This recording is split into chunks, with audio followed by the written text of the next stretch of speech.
Thank you very much, and thank you to the organizers for having us back in Carlsbad. I actually live here, about a half a mile away, so for all of you visiting, welcome to my town. It's a lovely place to be.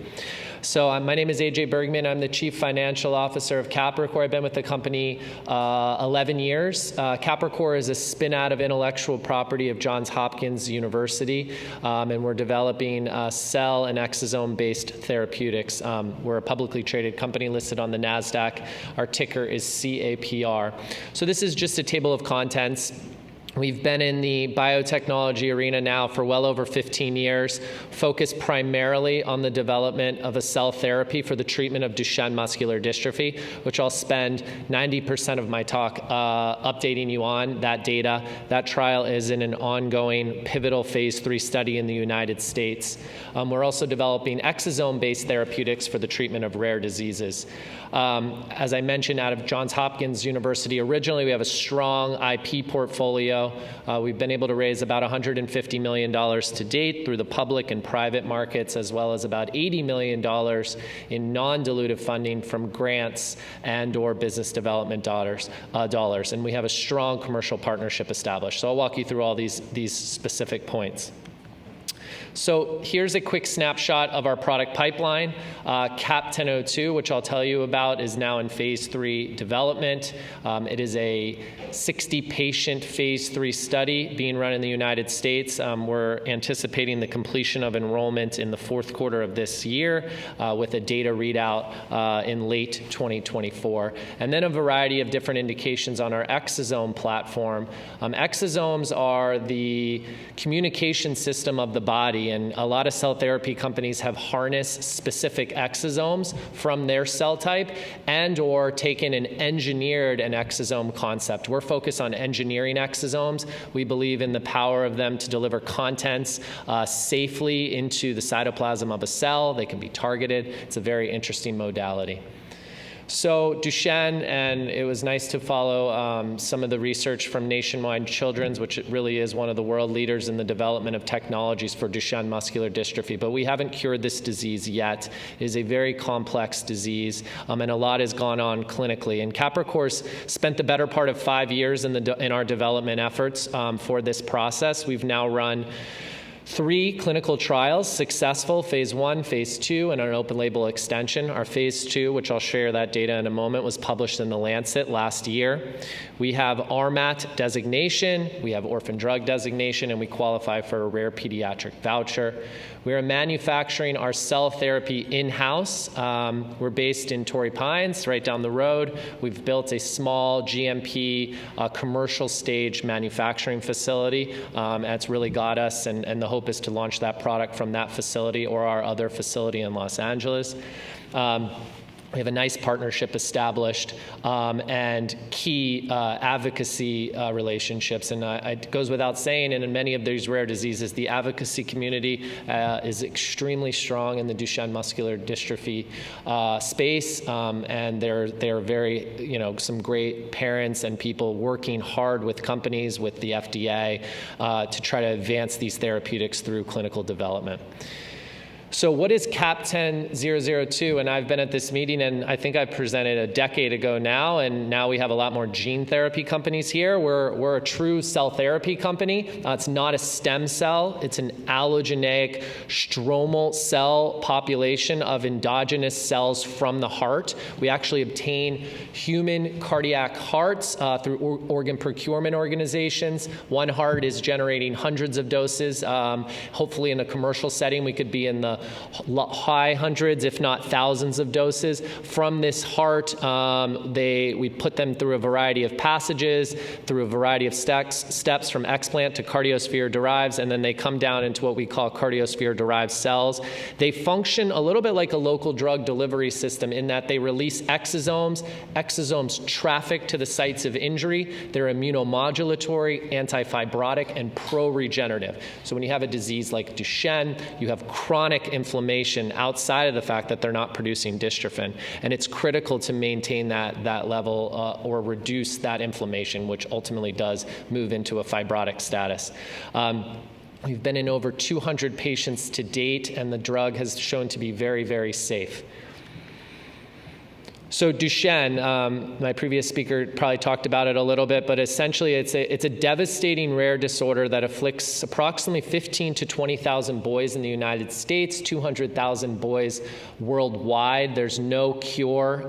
There's a couple of approved therapies on the market, but essentially these boys are unable to make dystrophin, which is an essential protein for muscle formation.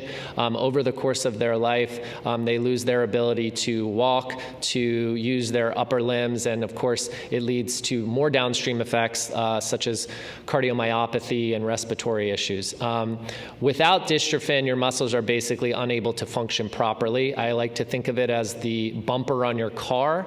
If you back your car into your garage every day, like some of us do just a little bit, with your bumper you're not going to do a lot of damage over the course of years. But if you remove that bumper and you keep bumping into your garage every single day, ultimately you are going to damage the frame of your car. And so that's essentially how dystrophin functions. It's a cushion and a glue in between the cytoplasm and the extracellular matrix.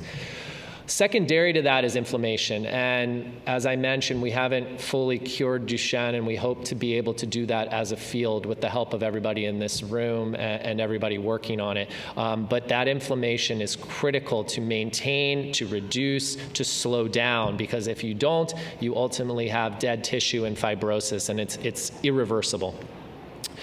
Duchenne is typically diagnosed at an early age of 2 to 3 years of age, where we see it, boys losing their ability to run or walk or move upstairs.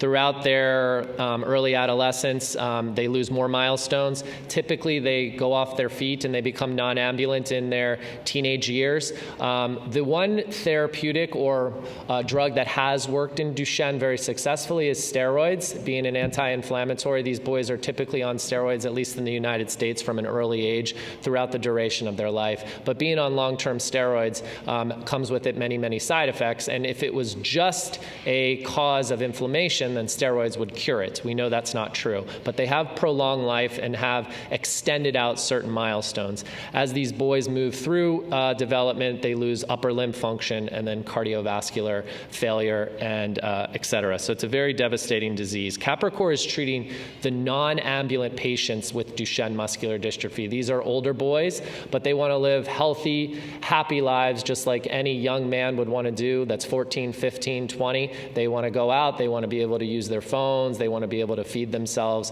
and they want to prolong their ability to have daily living tasks as long as they can.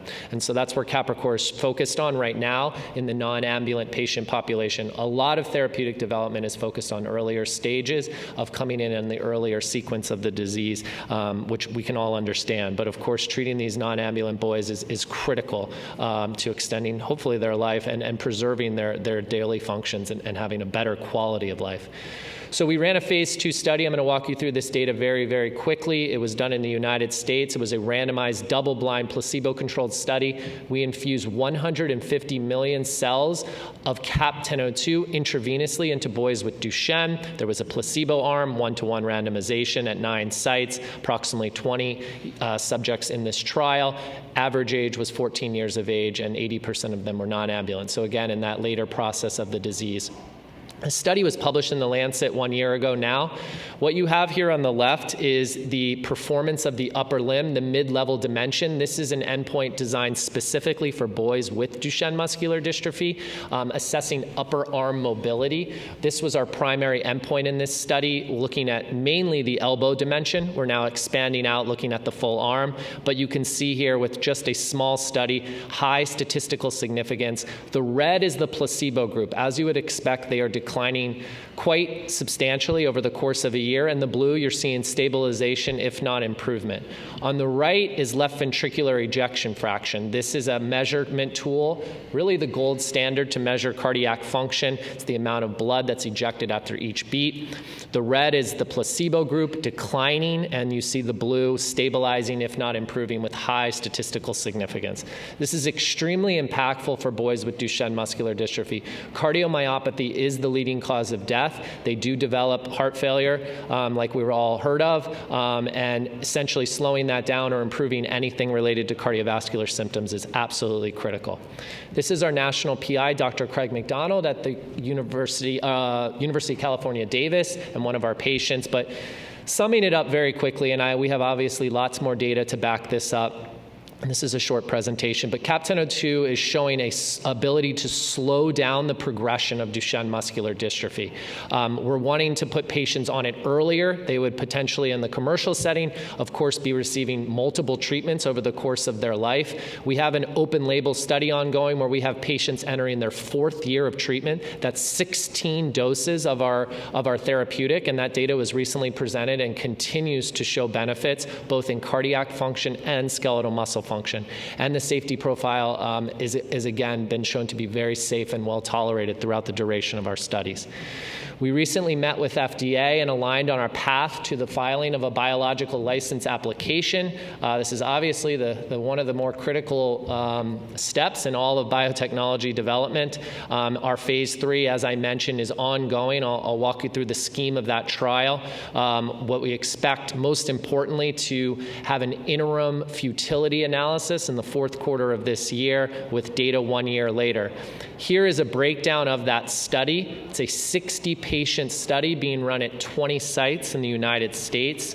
What we're looking at is the change in the performance of the upper limb after 1 year. It was that same endpoint that I showed you. There's now a version 2.0, kind of like the iPhone. There's the next iteration, and it's been more published and more validated. So, of course, using the latest tools is critical. We're obviously also looking at a lot of different secondary cardiac endpoints. And so the thing to keep an eye on Capricor is we will have data reading out from this study approximately 1 year from today, call it late 2024. If that data is successful, we plan to file a BLA and move towards the hopeful approval of CAP-1002 for the treatment of Duchenne muscular dystrophy. And so that's what we're focused on. We're positioning CAP-1002 as a backbone therapy for Duchenne. A lot is going into efforts for this disease, whether it's exon skipping technology, gene therapies, other types of steroids or similar mechanisms to a steroid. CAP-1002, with its ability to have a 1-2 punch of helping skeletal muscle improve as well as cardiac muscle, we anticipate boys being on this drug for a multitude of years to slow down the progression of this disease. And some of the other data sets out there don't have cardiac benefits. So that's kind of the real anchor that we believe will be something that boys will want to come on this drug and stay on it for many, many years to slow down that cardiomyopathy. Here's our partnership with Nippon Shinyaku. Nippon Shinyaku is a multi-billion-dollar Japanese pharmaceutical company. They have one of the approved drugs in the United States for Duchenne. It's an exon skipping drug called Viltepso. They already have an established sales team. Capricor has received $42 million from them to date. There's another $750 million built out under this scheme of this deal, as well as a double-digit meaningful share of revenue upon product approval. So we were really excited to secure this partnership. Nippon Shinyaku is a great partner. They already are obviously focused on developing therapeutics for Duchenne, and so we are now engaged with them. They will be our marketing and sales distribution partner. Capricor is currently running the clinical study, and we will be manufacturing the drug. There's also, I only have a minute left here, but there's also a lot of potential label expansion for CAP-1002, not only in the Duchenne muscular dystrophy arena, but of course in Becker-like muscular dystrophies, as well as other arenas with cardiomyopathy. So we're of course very focused on Duchenne, but if we achieve market approval, we're looking and thinking about new opportunities where CAP-1002 can be deployed. And very quickly, I always like to touch on exosomes at this meeting. I don't know how many exosome companies companies are speaking. I saw a few on the agenda, so it's always good. Capricor came into the arena of exosomes looking for the mechanism of action of our cells. We did some interesting experiments where we blocked the production of exosomes, and that effectively blocked the mechanism of action that we were seeing in our mouse experiments. So to tell you very quickly what exosomes are, they're 100 nanometer size vesicles. They're secreted by all cells in the body. It's a way of communication. It's our cellular communication system. We are harnessing exosomes' natural properties in that they can then be loaded with different types of nucleic acids or small molecules. You can put a protein on the surface. And I think most importantly, where exosomes are differentiated compared to, say, lipid nanoparticles is in their ability to be targeted. So we are moving this platform forward very rapidly. We haven't moved into the clinic yet. It's kind of the second leg of the stool, but we're very focused on the development of exosomes for monogenic diseases such as Duchenne muscular dystrophy, where you might provide a unique opportunity for delivery. That is it, and that was my final slide, so thank you very much for having me. I appreciate it.